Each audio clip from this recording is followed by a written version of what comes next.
जय माता दी दोस्तों। माँ कुष्मांडा देवी का अवतार माँ दुर्गा के 9 रूपों में से एक है, जिनकी पूजा नवरात्रि के चौथे दिन की जाती है। माँ दुर्गा के इस अवतार का नाम 3 शब्दों से मिलकर बना है। कु यानी छोटा सा, ऊष्मा यानी ऊर्जा और अंडा यानी एक गोला। अर्थात माँ कुष्मांडा के नाम का पूरा मतलब है ऊर्जा का एक छोटा सा गोला। कहा जाता है कि जब सृष्टि में चारों ओर अंधकार फैला था, तब माँ दुर्गा अपने इसी स्वरूप में प्रकट हुई थी।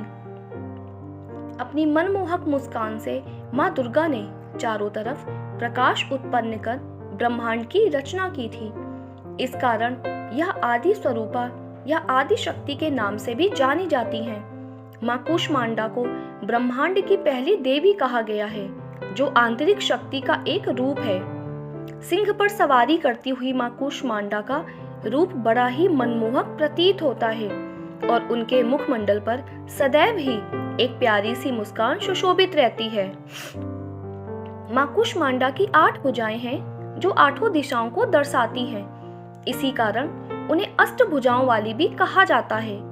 माँ के 7 हाथों में चक्र, गदा, धनुष, कमंडल, कमल पुष्प, कलश और बांध क्रमशः सुशोभित रहते हैं और उनके 8वें हाथ में सभी सिद्धियों और निधियों को देने वाली जपमाला विभूषित है। माता को कुम्हड़े का भोग अत्यंत प्रिय है, जिसे संस्कृत में कुष्मांड कहते हैं, और इन देवी को कुष्मांडा देवी का वाहन शेर है, जो भक्तों में निर्भयता का संचार करता है।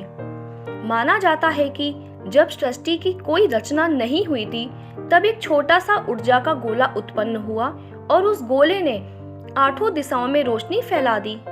देखते ही देखते उस गोले ने एक नारी का रूप ले लिया। वह नारी कोई और नहीं बल्कि माता कुष्मांडा थी। इस प्रकार उन्होंने सृष्टि की रचना की। माता कुष्मांडा के नाम में ही सृष्टि की रचना का भाव छुपा है। सृष्टि की रचना कर माता कुष्मांडा ने 3 देवियों को जन्म दिया और अन्य देवताओं की रचना की। उन्होंने अपने त्रिनेत्र से तीनों देवियों की सर्जना की। उन्होंने अपने बाएं नेत्र से महाकाली देवी को उत्पन्न किया, दाएं नेत्र से मां सरस्वती देवी को उत्पन्न किया, तो वहीं अपने मस्तक पर केंद्रित आंख से महालक्ष्मी देवी का निर्माण किया। तत्पश्चात उन्होंने तीनों देवियों से एक नर और एक नारी को प्रजनित कराया। उन्होंने महाकाली देवी से उत्पन्न हुए पुरुष को भगवान शिव और महिला को माता सरस्वती का नाम दिया। इसी प्रकार महालक्ष्मी देवी से आविर्भूत हुए पुरुष को ब्रह्मा जी और रमणी को देवी लक्ष्मी के नाम से नवाजा। आखिर में माँ सरस्वती द्वारा उत्पन्न हुए पुरुष को विष्णु जी और माता को माता शक्ति के नाम से प्रचलित किया।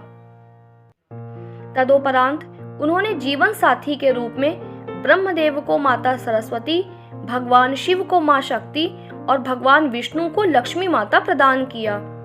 इसके बाद देवी कुष्मांडा सूर्य के मूल में रहने लगी।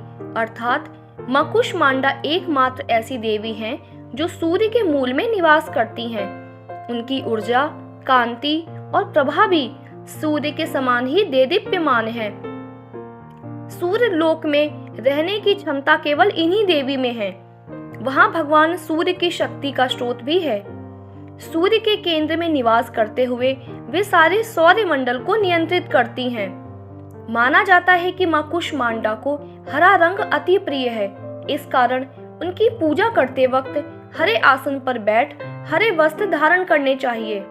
माँ कुष्मांडा की पूजा करने से सभी प्रकार के सुखों की प्राप्ति होती है और सभी कष्ट मिट जाते हैं। माँ कुष्मांडा आध्यात्मिक साधना में अनाहत चक्र की प्रतिनिधि मानी जाती हैं।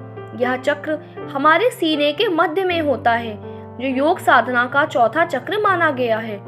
इस कारण चतुर्थी के दिन माँ कुष्मांडा की पूजा करनी चाहिए, जिससे माँ सभी बीमारियों, परेशानियों और कष्टों को नष्ट कर हमें समृद्धि, शक्ति, सुख और मोक्ष प्रदान करें।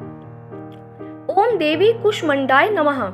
ओमकार स्वरूप वाली, अमृत से परिपूर्ण कलश को धारण करने वाली और कमल पुष्प से युक्त तेजोमय माँ कूष्मांडा के चरणों में हम सभी नमन करते हैं। माँ दुर्गा के कूष्मांडा अवतार से हमें यह सीख मिलती है कि एक नारी भले ही शांत, सौम्य और कोमल प्रतीत होती है, मगर उस नारी में इतनी शक्ति होती है कि वह न सिर्फ एक नए जीवन को जन्म दे सकती है, बल्कि अगर वह चाहे तो पूरी सृष्टि की रचयिता भी हो सकती है। इस पुरुष प्रधान समाज में नारी शक्ति का महत्व समझना बहुत आवश्यक है और माँ कूष्मांडा नारी शक्ति का सबसे पहला और भव्य उदाहरण है। जय माता दी।